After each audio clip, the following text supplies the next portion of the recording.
large animal and can be a dangerous animal, and so you want to be able to control them. Sometimes we don't voice that, but that needs to happen, and you want to be able to do it in as a non-evasive way as possible. And so that's working with them as to where they're at. Sometimes we need to change our approach and keep an open mind as to what approach we might need. So you might need to look at your horse, at their issues going on from their perspective. And that's sometimes hard to do with the way we live our lives these days and what's necessary for us to be able to have these horses.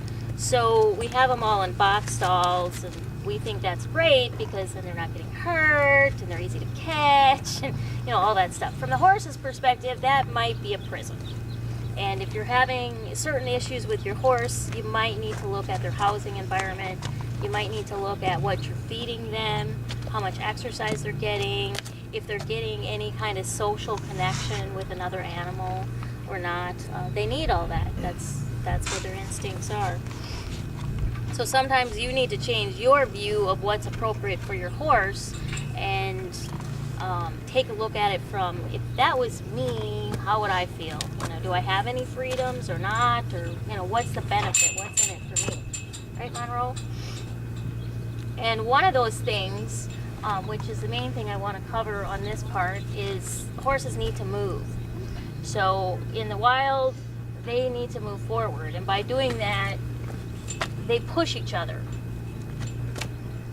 So if you're trying to pull your horse somewhere or lock them down, strap them down, don't move, that's counterintuitive for them.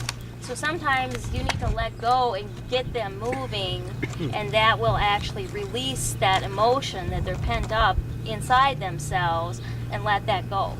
So if they can let that emotion go, then they can relax. And that's one of the things that I do, which I'll show you next, is the healing part.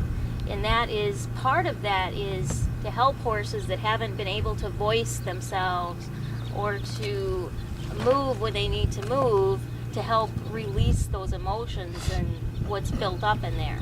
Everyone knows that stress causes heart disease, right?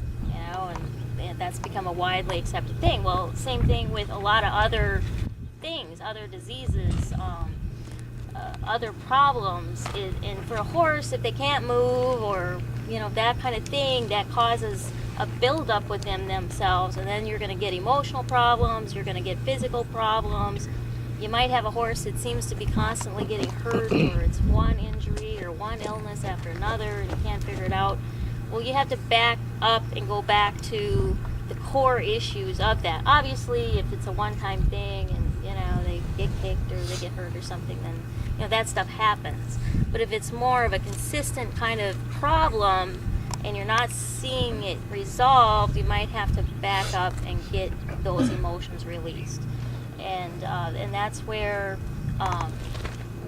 what I do helps with that. It can help with a whole list of different things. It's a relaxation thing, and also it releases energy, and it also replaces energy that they need to heal. And sometimes for us it takes a balancing act of things like empathy, patience, and courage.